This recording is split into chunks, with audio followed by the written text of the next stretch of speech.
Vamos a hacer entonces un resumen referido a la unidad número 4 del curso de comprobación de software, la cual tiene por título Diseño, implementación, evaluación y documentación de casos de prueba de software. La diapositiva ya se las pasé hace un momento, por favor compártala en el grupo con sus compañeros. Tiene algunas informaciones adicionales que se las había dicho en voz, pero que ahora la añadí en forma de texto para que puedan tener un mejor material para estudiar.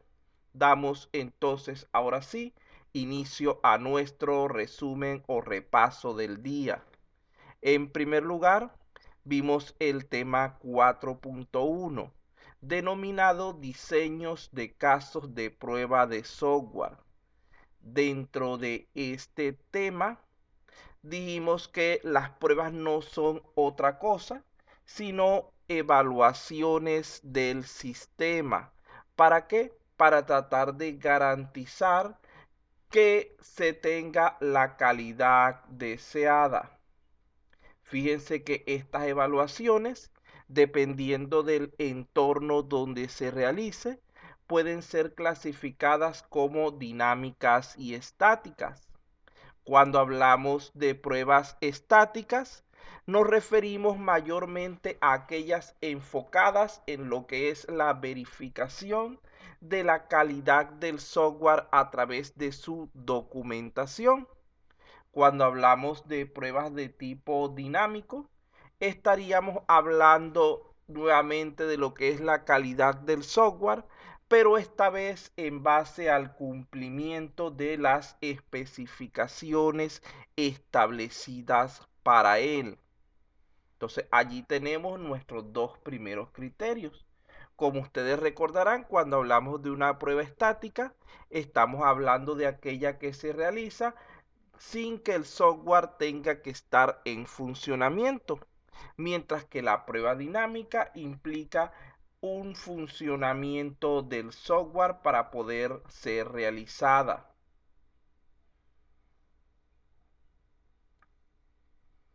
Luego de allí, estuvimos diciendo que cómo se podían realizar las pruebas de software, que si era necesario planificar o si se podían hacer de manera improvisada.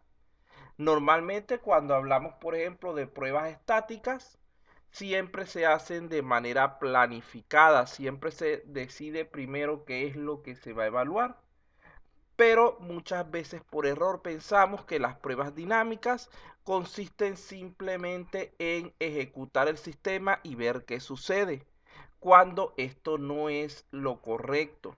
Lo correcto o lo ideal debería ser en todo momento contar con algún plan o metodología de prueba preestablecido que nos sirva al menos como guía para la realización de dicho proceso, ya que esto nos va a garantizar minimizar lo que son los esfuerzos, los recursos, los costos y maximizar los resultados obtenidos. Hablamos también dentro de este tipo de contenidos de que no era lo mismo realizar pruebas para modelos tradicionales, modelos formales, como por ejemplo la metodología RUC, la cual ustedes saben que está constituida por las 4 etapas o fases que tenemos en pantalla: inicio, elaboración, construcción y transición. Cuando hablamos de este tipo de metodologías, sabemos que nuestro trabajo debe ser lo más formal posible, lo más detallado y con un registro obligatorio de los diferentes elementos que la componen, tanto a nivel de la identificación de sus componentes, de sus elementos, como de su diseño y el registro de los resultados obtenidos, así como el del análisis de las medidas que se tomaron para resolver los problemas detectados. También está el caso de las metodologías ágiles, donde a pesar de no contar con el alto nivel de formalidad establecido para lo que son las metodologías tradicionales, igualmente debemos realizar pruebas de manera continua, inclusive con mucho mayor frecuencia que en el caso formal, ya que existe la mayor probabilidad de que vayan surgiendo cambios a medida que vamos progresando en lo que estamos haciendo. Por lo tanto, es vital el mantener al día, el mantener evaluando para verificar que todo vaya marchando de acuerdo con lo establecido. Fíjense que entre las diferentes metodologías ágiles que planteamos se destacaban tres. Teníamos lo que es la metodología Scrum, la programación extrema y lo que es el método Kanban, cada uno de ellos con sus propias características y que nos van a permitir el ejecutar nuestro desarrollo, y cada uno de ellos va a implicar también diferentes metodologías de evaluación y prueba que se adapten a las características propias del método que estemos nosotros utilizando. Las pruebas de software, además de clasificarse como de tipo dinámico y estático, también se pueden clasificar como de caja blanca y de caja negra. Cuando hablamos de una prueba de tipo caja blanca, es aquella donde se tiene acceso a todos los detalles internos de los diferentes procesos. Por lo tanto, estas son pruebas atribuidas a lo que sería el desarrollador o equipo de desarrollo, que es quien tiene disponible dicha información. Por otro lado, cuando hablamos de pruebas de caja negra, estamos hablando de aquellas que presentan un elevado nivel de abstracción, es decir, donde los detalles de los procedimientos o procesos internos se mantienen ocultos para el usuario, limitándose a ingresar los valores de entrada solicitados y a recibir una salida esperada. Entonces vean que son dos formas diferentes de visualizar las pruebas. Las primeras de caja blanca son para el desarrollador y las de caja negra serían para el usuario. Esto ya lo dije. Ajá. Aquí tenemos también lo que serían los diferentes pasos o etapas que conforman el proceso o el ciclo de realización de pruebas. Tenemos la planeación, el diseño, la implementación, la evaluación y el cierre. Esas 5 etapas van a ser nuestro proceso general necesario para lo que es la realización de nuestros diferentes tipos de pruebas, sean del tipo que sean. Cuando hablamos de planeación, estaríamos hablando del proceso relacionado con lo que es, en primer lugar, conocer el sistema, ya que, como ustedes saben, si no entendemos aquello que vamos a probar, ¿cómo vamos a ser capaces de evaluarlo? ¿Cómo vamos a ser capaces de diseñar casos de prueba adecuados para su verificación? Una vez que logramos dicho conocimiento, lo siguiente que incluye esta etapa es la generación del plan de pruebas, el cual implica conocer qué es lo que vamos a evaluar y el nivel de profundidad de dichas evaluaciones, estableciendo también un calendario de fechas, un presupuesto, etcétera. Es decir, esos detalles, vamos a llamarlo de alguna manera, administrativos, vinculados con lo que es el proceso de la ejecución de ese ciclo de vida de las pruebas. Vean que dentro de esta planeación de las pruebas debemos tomar en cuenta al menos 3 factores fundamentales. Por una parte estaría el alcance de la prueba, es decir, hasta dónde vamos a llegar. Vamos a probar solamente una función específica, vamos a probar solamente un módulo en concreto, vamos a probar todo el sistema. En base a dicho, vamos a probar combinaciones de elementos, por ejemplo, un conjunto de módulos, etcétera. En base a dichos elementos establecemos nuestro alcance, el hasta dónde pretendemos llegar con nuestra evaluación. Luego de allí, una vez que conocemos esto, podemos definir los tipos de prueba a ser implementados, a ser utilizados. Vamos a utilizar pruebas de confiabilidad, vamos a utilizar pruebas de estrés, vamos a utilizar pruebas de configuración, pruebas de rendimiento, pruebas de usabilidad. Todo va a depender de lo que hayamos establecido en nuestro alcance, de las características particulares del sistema que estemos evaluando. Finalmente, una vez que ya tenemos el alcance y hemos definido los tipos de prueba, lo siguiente que nos tocaría dentro de la planeación es establecer la estrategia de pruebas, es decir, definir cuáles van a ser nuestros criterios de entrada o condiciones iniciales que va a tener el sistema al momento de realizar la prueba y nuestros criterios de salida, que serían las condiciones finales que va a presentar el sistema. Vean que aquí simplemente estamos estableciendo qué vamos a evaluar y hasta dónde vamos a llegar. Aún no hemos establecido lo que es el cómo, porque esto entra dentro de otra etapa de nuestro ciclo de pruebas.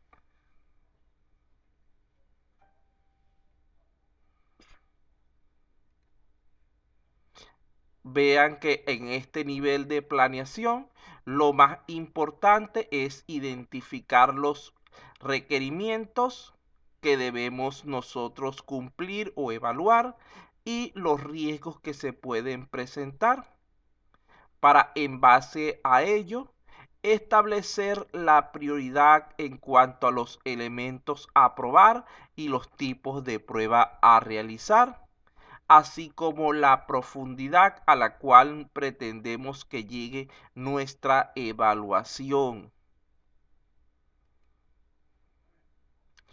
Ya que, como sabemos, para poder garantizar el aseguramiento de la calidad, en cada etapa del desarrollo de software se deberían aplicar diferentes tipos de pruebas. Pero aquí se nos presenta una situación. Como hemos mencionado ya en repetidas ocasiones, existen muchos tipos de pruebas que pueden ser aplicables a nuestro proyecto. Y aunque en un mundo ideal deberíamos usar siempre todos los tipos de pruebas para cada proyecto, sin embargo, en la práctica, en la realidad, esto resulta imposible debido a diversos factores, por lo que en cada caso que vayamos a estudiar, deberíamos seleccionar solamente las pruebas más adecuadas, ya que aunque todos los tipos de prueba pueden aplicarse, no es obligatorio utilizar siempre todas, dado que su ejecución va a depender de ciertos factores, entre los cuales tenemos los siguientes. En primer lugar, tendríamos lo que es el marco de referencia aplicado, es decir, el tipo de negocio para el cual va a funcionar ese sistema, ya que, como ustedes saben, no es lo mismo probar un sistema dedicado a un colegio que otro que sirva para el funcionamiento de un hospital o de alguna clase de tienda. Cada uno de estos negocios, cada uno de estas empresas tienen sus propias características y necesidades únicas. Por lo tanto, van a ser probados de diferente manera. Nosotros no vamos a probar, por ejemplo, en un software de educación de colegio, la cantidad de pacientes que aparecen mensualmente con cierta enfermedad o la cantidad de ventas que tenemos en el mes. Allí uno se enfocaría principalmente en lo que serían aspectos más de tipo académico. Cuando hablamos de salud, tampoco vamos a probar en salud los estudiantes reprobados o el promedio de ventas diarias, porque no corresponderían. Y así para cada uno de los aspectos que podamos abarcar. Recuerden que los marcos de referencia es tan amplio como las actividades del ser humano. Podemos hablar de, por ejemplo, de lo que es software para uso militar, software para empresas de transporte, software para manejar operaciones de producción, software para entretenimiento, etcétera. Y cada uno de estos marcos de referencia va a tener sus propias características y peculiaridades. Por otro lado, también es importante tener en cuenta el tipo de software que estamos nosotros evaluando. No es lo mismo evaluar un software transaccional como el que usan los supermercados para atender a sus clientes que otro de tipo gerencial, donde lo que se busca es apoyar la toma de decisiones, o que una aplicación de entretenimientos como videojuegos y reproductores de música. Cada una de estas aplicaciones tiene sus propias características, estos tipos de programas, y por lo tanto debemos tomar eso en consideración a la hora de evaluarlos. Además de estos factores que serían a mi criterio de los más importantes, también hay otros adicionales, entre los cuales tendríamos en primer lugar la disponibilidad de especialistas, tanto para lo que es la construcción de los casos de prueba como para su ejecución y análisis. Debemos tener el personal adecuado que se encargue de dichos procesos para lograr el mayor éxito posible, es decir, detectar la mayor cantidad de fallas y errores con el mínimo esfuerzo y costo permitido. Por otra parte, otro factor que deberíamos tomar en cuenta es la cultura organizacional, ya que en ciertas empresas ciertos tipos de pruebas no van a ser permitidos o van a estar limitados, e inclusive el mismo grupo encargado del desarrollo puede tener sus propias características, sus propios tipos de prueba que acostumbra a utilizar, y esto va a influir también dentro de la selección de las pruebas a realizar. Tenemos también el presupuesto asignado. Recuerden que toda prueba representa un costo, tanto en dinero como en tiempo y esfuerzo. Por lo tanto, debemos estar bastante conscientes del efecto que éstas tendrán sobre nuestro presupuesto. De allí que habitualmente es muy común que cuando tenemos el presupuesto demasiado ajustado, reduzcamos la cantidad de pruebas a realizar para de esa manera lograr reducir nuestro costo del proyecto y procurar llevarlo a término. Pero esto es un error, ya que a largo o mediano plazo es muy probable que los elementos que hayamos omitido en cuanto a nuestras pruebas terminen generando alguna clase de error y tengamos que hacer trabajo adicional, inclusive mayor, para poder solucionar al respecto. Finalmente, tenemos la disponibilidad de tiempo que trabaja de manera idéntica al presupuesto. Nosotros tenemos en cuanto a este recurso ciertas limitaciones. Si por ejemplo la fecha de entrega del proyecto se encuentra cerca y aún no lo hemos completado o vamos un poco atrasados en nuestras actividades, puede darse el caso de que comencemos a omitir ciertas pruebas. Por una parte, para evitar el tiempo destinado a su realización, tratando de con esto ajustar nuestro cronograma. Y por otra parte, para tratar de que ese personal que se iba a dedicar a probar esos componentes, desviarlo para realizar otras tareas que consideramos más urgentes. El criterio mío a ese respecto es el mismo que con el presupuesto. El apresurar las cosas puede que de momento dé un resultado necesario, pero a corto o largo plazo va a terminar incrementando los errores que pueda presentar nuestro sistema. Y lo ideal es que cuando el usuario reciba su aplicación, estemos seguros de que hemos minimizado en lo posible todo tipo de fallas que pudieran aparecer, y esto solamente se logra probando el sistema de manera suficiente, de manera amplia.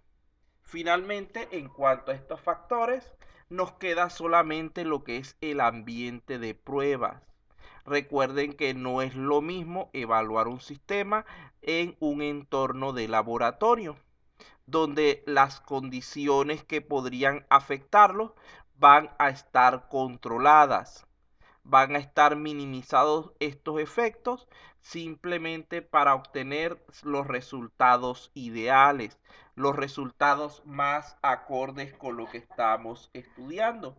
Cuando vamos entonces a la segunda opción, que es el entorno del negocio, recuerden que ese control que teníamos en el laboratorio no existe, y por lo tanto van a haber ciertas variables adicionales que tendremos que estar pendientes de sus efectos sobre el sistema. Entonces, como pueden ver, allí tendríamos muchos factores que pueden afectar nuestra selección de las pruebas a utilizar. Aunque estos no son los únicos, son los que de momento se consideran para nuestro curso como los más importantes.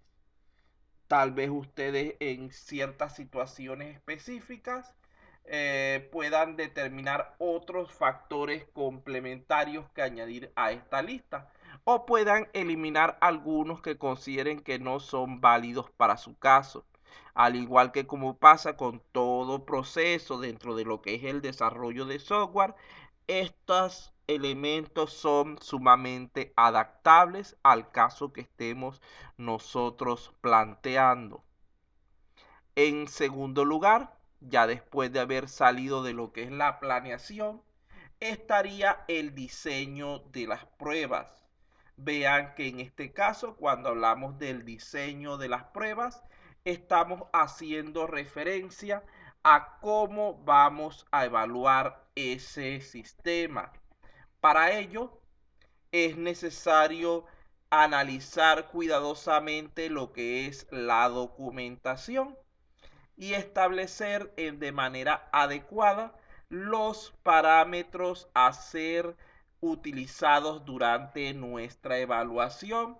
Esta etapa representa el cómo del ciclo de desarrollo de pruebas de software.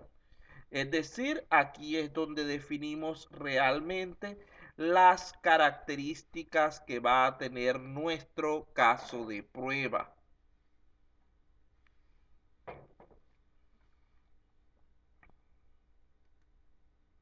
Luego de allí vendría nuestra tercera etapa, nuestra tercera fase, que es la de la implementación de las pruebas. Una vez que ya las hemos planificado, hemos realizado su diseño, ya las tenemos listas, tenemos que aplicar nuestros casos de prueba al sistema, al software que queremos evaluar. Esto se haría mediante lo que es la ejecución de las pruebas, proceso que debería guiarse por lo que se estableció durante la fase de diseño, para así cubrir en el mayor grado posible los objetivos fijados en la planificación.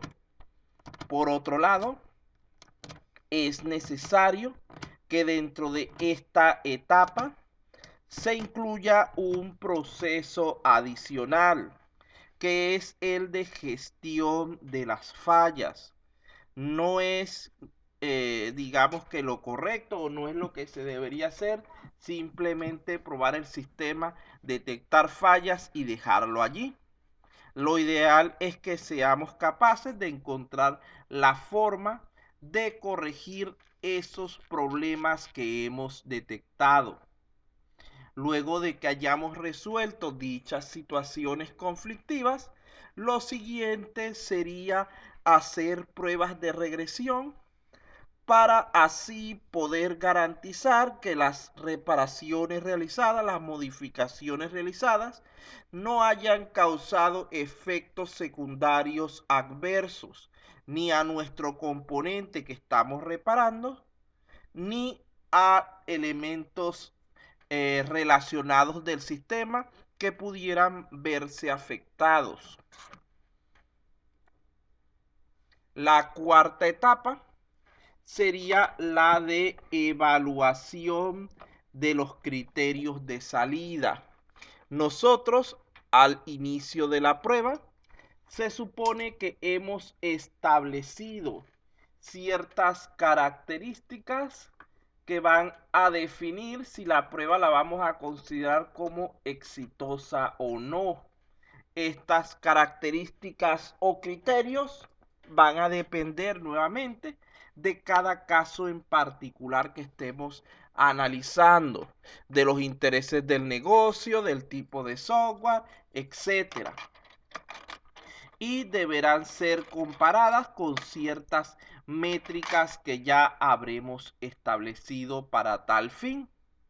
De esta manera, de este análisis que vamos a realizar, podemos definir si realmente el sistema cumple con los estándares de calidad que se nos solicitan o si debemos reformularlo en alguna o en todas sus partes.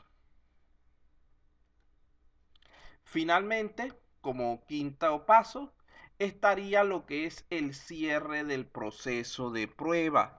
Este cierre del proceso está relacionado mayormente con lo que es la documentación o lo que es el registro de la información obtenida durante el proceso de pruebas.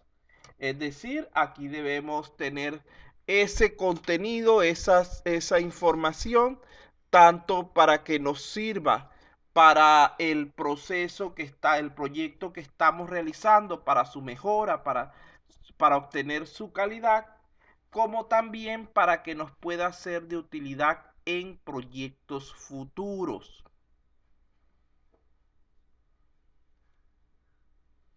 Entonces, aquí tenemos una pequeña idea. Vamos a ver por aquí. La señorita Canales tendrá audio.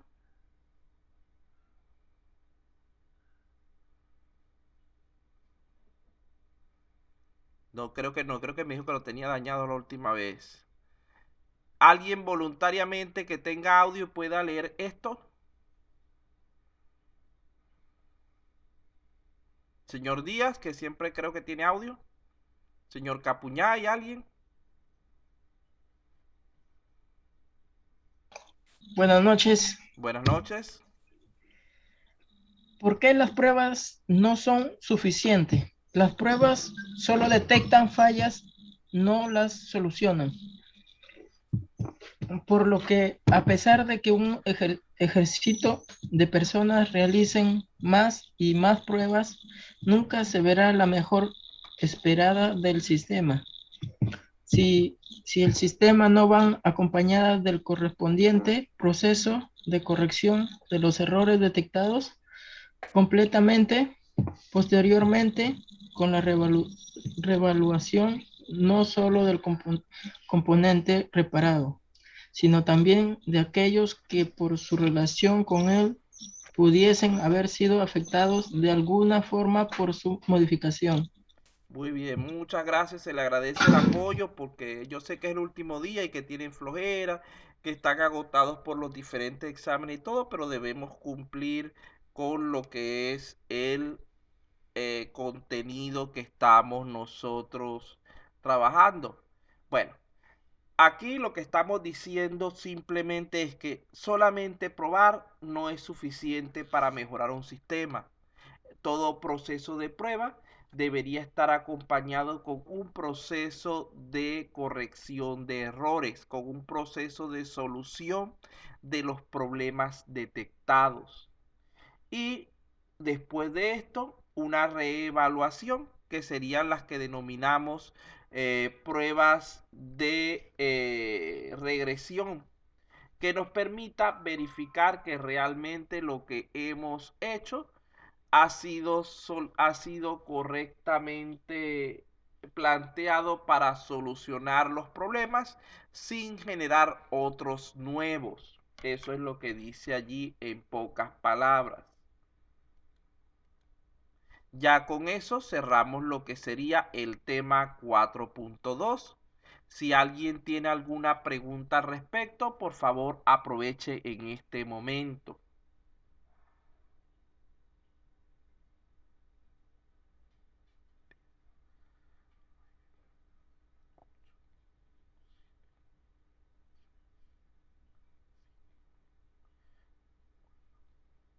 Tres, dos, uno. Profesor, buenas noches. Buenas noches. Profesor, ¿quiere saber si ya subió la nota de TP, trabajo práctico? Sí, ya yo Así, subí todas las notas, solamente me falta examen final que es para el domingo. De todas ¿cómo le maneras, pregunto? eso lo conversamos al final. Ok, bueno, O- gracias. Ahorita vamos a tratar de irnos con nuestro resumen para que tener tiempo de hacer todo.